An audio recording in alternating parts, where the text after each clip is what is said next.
can't remember if I already mentioned this, but the covering from the factory it was a silver covering, and it had panel lines painted into it, I guess, or as part of the covering.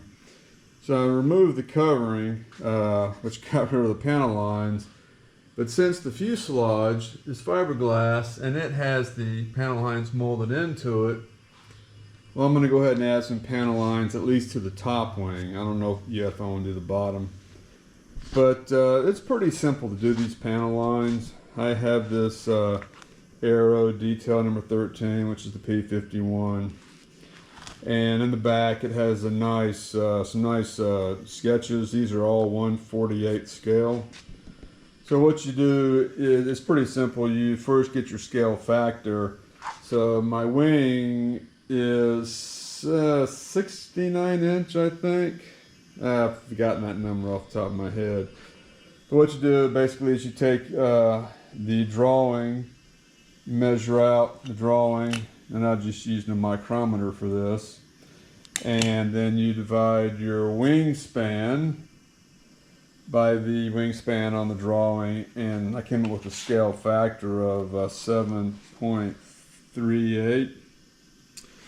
So I put 7.38 in my calculator in the recall memory, and then it's just a matter of marking out your lines and then multiplying them by the scale factor and then transferring them to the wing. So now that I've got those drawn in, to make the actual panels, I'm going to use chart pack tape. This is 1/64 of an inch chart pack tape. So every place that I drew a panel line, I'm going to apply the chart pack tape, and when that's done, then I prime those lines.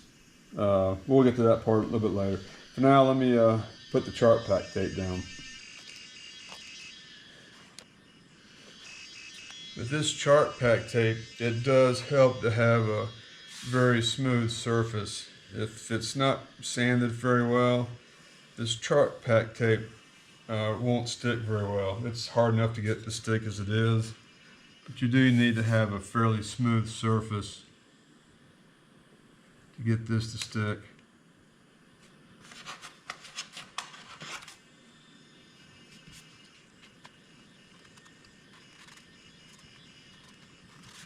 Now I believe that these three lines here, I guess verticals, anyway, I believe they wrap all the way around the wing. I'm just going to have it go a little bit past the leading edge for now.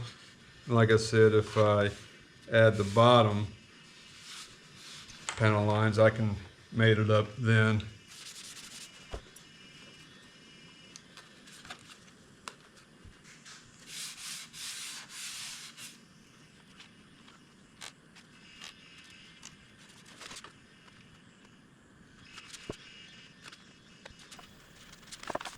The primer that I'm using is a 2K automotive primer. Because it cures by hardening rather than through evaporation that a single stage primer would, it gives you much nicer, cleaner, sharper panel lines when you remove the tape. I'm applying the primer with an HVLP gun that has a 1.5mm tip spraying at 20 psi. I later purchased another gun which has a 1.8mm tip and sprays at 28 psi that I'm using as a dedicated primer paint gun.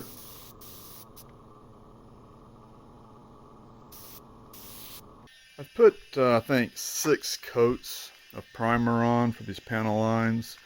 Now 6 is actually a lot for panel lines. Normally you put about 3 or 4 coats on, but I thinned this primer 50%. It's supposed to be thinned about 25, but I thinned it 50% just so that it would spray easier, and of course that makes it thinner, so you got to double up on the number of coats for the panel lines. I think I've got pretty good coverage now for them, so now I'm going to spray the entire wing with the white primer just to kind of even everything out. And when I sprayed the panel lines, I closed down the fan pattern on the air gun to a rather small circle to really concentrate the primer right over the tape as best I could. Now I'm going to open the fan back up to shoot the whole wing.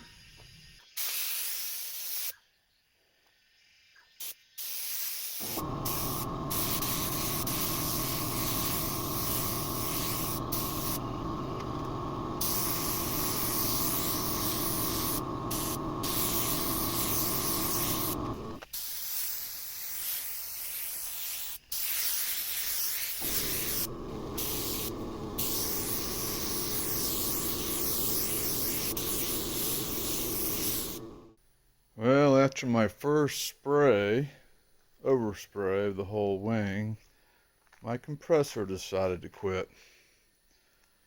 So I guess I'm going to be in the market for a new compressor. And the wings will just have to wait. The top of the wing will just have to wait. Of course, I haven't done the bottom yet at all. I did get the fuselage done, so I got that much going for me. So my wing panels are primed, both the top and the bottom. And now I'm going to go ahead and pull this chart pack tape for the panel lines. But before I do that, I give just a light sanding along the top of the panel line. The idea here is that it helps to break the paint a little bit, or in this case the primer, so that when you pull the tape, it doesn't cause big chunks of primer to come up with it. If you can kind of break the primer just a little bit, then sometimes you get lucky enough to where it won't pull up, ragged edges when you pull the tape up. All right, let's see if I can pull up this tape cleanly.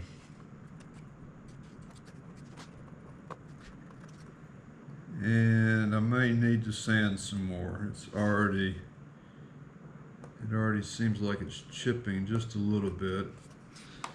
And one thing about this chart pack tape, I think I left it on a little too long. If you leave it on a long time, it's a little difficult to get off.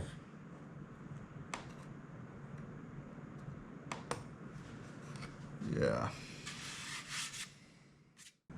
Well, I had to hit the entire wing with 180 grit sandpaper, wet sanding, trying to expose the yellow tape. I got most of it.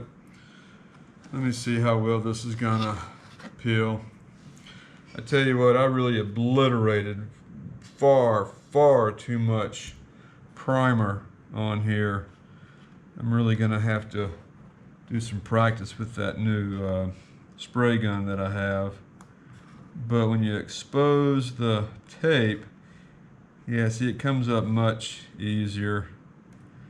Doesn't really want to tear. And you still got a pretty good panel line. It's not quite as deep, but after the model is painted, you can come back with some weathering and make these lines pop. So all you really need is just a little bit of an indentation there.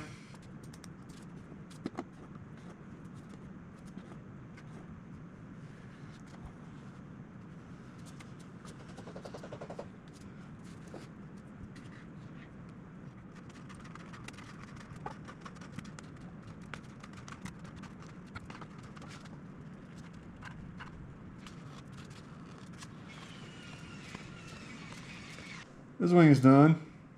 Doesn't look too bad. There are a couple areas. This right here, I think the tape actually pulled up or something. That's kind of a filled in area. And then, yeah, there's some areas that, trying to get that end of the tape up, it's a little bit tough. That's got to be the hardest part in doing this whole thing. Once you sand it back and you got the tape exposed, and it's pretty easy to peel back once you get it started. And this right here is the 1/32 inch. That's why it's wider. It was easier to get off than the 1/64. But once you get that the end started, and it's not too hard to fold back on itself, make sure you pull back over top of the tape. It's much easier that way, it doesn't want to break. The other wing is finished. It went a little bit faster this time because I was very aggressive with the sanding. Again, I used 180 grit sandpaper, but I used an entire sheet, 4 fresh sandpaper changes, so there was always, kind of a fresh grit as I was sanding. I still obliterated some areas with the primer, especially at intersections. It took quite a bit of sanding to get that. I'm still getting used to that new paint gun. I'll need some more practice with that. I do like the 2K primer. It hardens, and because of that, it gives a nice, very sharp, crisp panel line. The downside to it is that it's really kind of tough to get the line or the tape pulled up and get it started. That takes a little bit of effort. Seems much more effort than the one stage does. But once you get the tape up, it peels back on itself nicely. So I was happy about that. A couple areas are going to need some touch up. Again, this area right here was actually, the tape was laid over some putty, and so when I tried getting the tape up, it actually took up some of the primer, but that should be easy enough to fill in. So now I need to flip the wings over and sand the bottom. It's also the 2K primer on the bottom. I am not going to do the taped panel lines on the bottom. The color coat is a light color, it's like a light gray or something like that. And so I can use charcoal pencil for the panel lines on the bottom, and that will be good enough.